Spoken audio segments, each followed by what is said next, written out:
ಶಿವರಾತ್ರಿ ಅಂದ ಕ್ಷಣ ಎಲ್ಲರೂ ಆಲೋಚನೆ ಮಾಡತಕ್ಕಂತಹದ್ದು ರಾತ್ರಿ ಸಮಯವೇ ಮಾಡಬೇಕು ಅಂತ. ಆದ್ರೆ ಶಿವರಾತ್ರಿ 24 ಗಂಟೆಗಳ ಕಾಲ ಸಂಪೂರ್ಣವಾಗಿ ದಿನ ಮತ್ತು ರಾತ್ರಿ ಆಚರಣೆ ಮಾಡ್ತಕ್ಕಂಥದ್ದಾಗಿರುತ್ತೆ. ಈ ಶಿವರಾತ್ರಿಯ ಮಹತ್ವ, ಶಿವ ವಿಷವನ್ನ ಕುಡಿದು ಜಗತ್ ಕಲ್ಯಾಣಕ್ಕೋಸ್ಕರವಾಗಿ ತನ್ನನ್ನ ತಾನು ಅಂತ್ಯಗೊಳಿಸಿಕೊಳ್ಳಲು ಸಿದ್ಧನಾದಾಗ ಎಲ್ಲ ದೇವತೆಗಳು ಬ್ರಹ್ಮ ವಿಷ್ಣು ಆದಿಯಾಗಿ ಬಂದು ಶಿವನನ್ನ ಸಂಪೂರ್ಣವಾಗಿ ಎಚ್ಚರವಾಗಿರುವಂತೆ 24 ಗಂಟೆಗಳು ಅವರು ನಿದ್ರಿಸದಂತೆ ಕಾಪಾಡಲಿಕ್ಕೋಸ್ಕರವಾಗಿ ಅವರ ಬಳಿಯಲ್ಲಿ ಉಳ್ಕೊಳ್ತಾರೆ. ನಾಟ್ಯ ಸೇವೆಯನ್ನು ಮಾಡ್ತಾರೆ, ಗಂಗಾಭಿಷೇಕವನ್ನು ಮಾಡ್ತಾರೆ, ಹಾಲಭಿಷೇಕವನ್ನು ಮಾಡ್ತಾರೆ, ಬಿಲ್ವಪತ್ರೆಯನ್ನ ಅಭಿಷೇಕ ಮಾಡ್ತಾರೆ.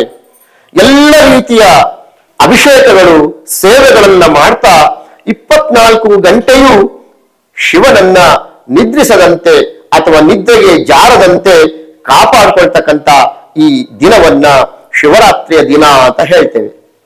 ಯಾಕಂದ್ರೆ ವಿಷವನ್ನ ಕುಡಿದ ಶಿವ ಮಲಗು ಬಿಟ್ರೆ ದೇಹ ಪೂರ್ತಿ ವಿಷ ಹರಡ್ಬಿಡತ್ತೆ.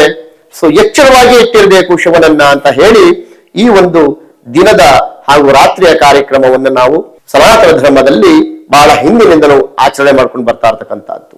ಈ ಶಿವರಾತ್ರಿ ನಮ್ಮ ಕರ್ಮಸ್ಥಳದಲ್ಲಿ ವಿಶೇಷತೆ ಏನಪ್ಪಾ ಅಂತ ಹೇಳಿದ್ರೆ, ಎಲ್ಲ ಭಕ್ತಾದಿಗಳು ತಾವೇ ತಮ್ಮ ಕೈಯಾರೆ ಹಾಲು, ಗಂಗೆ, ಬಿಲ್ವಪತ್ರೆಯನ್ನ ಶಿವಲಿಂಗಕ್ಕೆ ಅಭಿಷೇಕ ಮಾಡ್ತಕ್ಕಂಥ ಅವಕಾಶವನ್ನು ಕೊಟ್ಟಿದ್ದೇವೆ. ಈ ಹಾಲು, ಗಂಗೆ ಹಾಗೂ ಬಿಲ್ವಪತ್ರೆಯನ್ನ ಯಾತಕ್ಕೋಸ್ಕರ, ಅಭಿಷೇಕಕ್ಕೋಸ್ಕರ ನಾವು ಈ ಶಿವರಾತ್ರಿ ದಿನ ಮಾಡಬೇಕು ಅಂತಕ್ಕಂಥ ವಿಚಾರವನ್ನ ಬಹಳಷ್ಟು ಜನ ಕೇಳ್ತಾ ಇದ್ರು. ಈ ಶಿವರಾತ್ರಿಯ ಬಹಳ ಮಹತ್ವ ಏನಪ್ಪಾ ಅಂದ್ರೆ, ಈ ಹಾಲು, ಗಂಗೆ ಮತ್ತು ಬಿಲ್ವಪತ್ರೆಯನ್ನ ಶಿವನ ನೆತ್ತಿಯ ಮೇಲೆ ನಾವು ಅಭಿಷೇಕ ಮಾಡ್ತಕ್ಕಂಥ ವಿಚಾರ ಕೃಷ್ಣ ಯಜುರ್ವೇದದಲ್ಲಿ ಉಲ್ಲೇಖಗೊಂಡಿದೆ.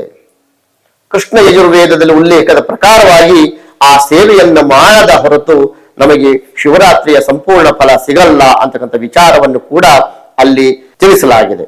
ನಮ್ಮ ಈ ಮಾನವ ಜನ್ಮ 7 ಜನ್ಮಗಳ ಒಂದು ಗಡಿಯಾರ, 7 ಜನ್ಮಗಳ ಒಂದು ಗಡಿಯಾರ. ಸೊ ಒಂದು ಸಲ ನಾವು ಮಾನವ ಜನ್ಮವನ್ನ ಪಡೆದ್ರೆ 7 ಜನ್ಮಗಳು ಈ ಜನ್ಮವನ್ನ ಹೆತ್ತು ಬರ್ತಾ ಇರ್ತವೆ. ಈ ರೀತಿಯಾಗಿ ಶಿವರಾತ್ರಿಯನ್ನು ನಾವು ಆಚರಣೆ ಮಾಡುವುದರಿಂದ ಆ 7 ಜನ್ಮಗಳಲ್ಲೂ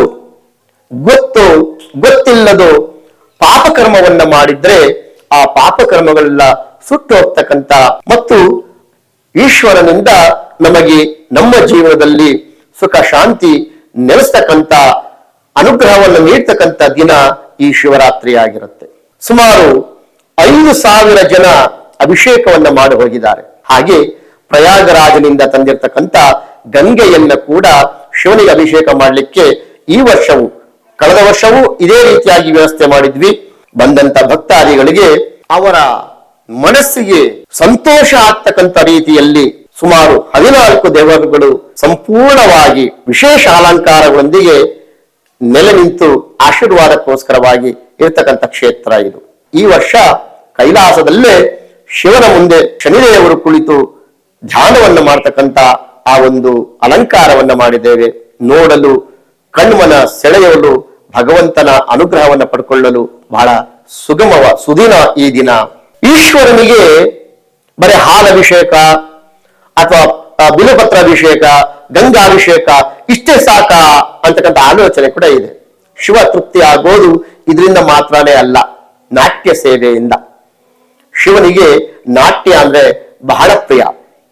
ಹಾಗಾಗಿ ಈ ಒಂದು ಕ್ಷೇತ್ರದಲ್ಲಿ ಪ್ರತಿ ವರ್ಷವೂ ಕೂಡ ಕಲಾರಾತ್ರಿ ಅಂತಕ್ಕಂಥ ಒಂದು ನಾಮಾಂಕಿತದ ಅಡಿಯಲ್ಲಿ ಬೆಂಗಳೂರಿನ ಬ್ರಹ್ಮ ಕಲಾತ್ಮಕ ಚಾರಿಟಬಲ್ ಟ್ರಸ್ಟ್ ವತಿಯಿಂದ ಸುಮಾರು 15 ಚಾರಿಟಬಲ್ ಟ್ರಸ್ಟ್ ಸಂಸ್ಥೆಗಳಿಂದ, ನೃತ್ಯ ಶಾಲೆಗಳಿಂದ ಎಲ್ಲ ನೃತ್ಯ ಸೇವೆಯನ್ನ ಮಾಡಲಿಕ್ಕೆ ಬಂದಿರತಕ್ಕಂಥದ್ದು. ಯಾಕಂದ್ರೆ ಶಿವನಿಗೆ ಎಲ್ಲ ಸೇವೆಗಳ ಜೊತೆಯಲ್ಲಿ ನೃತ್ಯ ಸೇವೆ ಕೂಡ ಬಹಳ ಪ್ರಿಯವಾಗಿರೋದ್ರಿಂದ ಆ ಶಿವನಿಗೋಸ್ಕರವಾಗಿ ನೃತ್ಯ ಸೇವೆಯನ್ನ ಕೂಡ ನಾವಿಲ್ಲಿ ಏರ್ಪಡಿಸಿಕೊಂಡಿದ್ದೇವೆ. ಕರುನಾಡು ಟೈಮ್ಸ್ ಚಾನೆಲ್ನಲ್ಲಿ ಸುದ್ದಿ ಮತ್ತು ಜಾಹೀರಾತು ನೀಡಲು ಈ ನಂಬರ್ಗೆ ಕರೆ ಮಾಡಿ.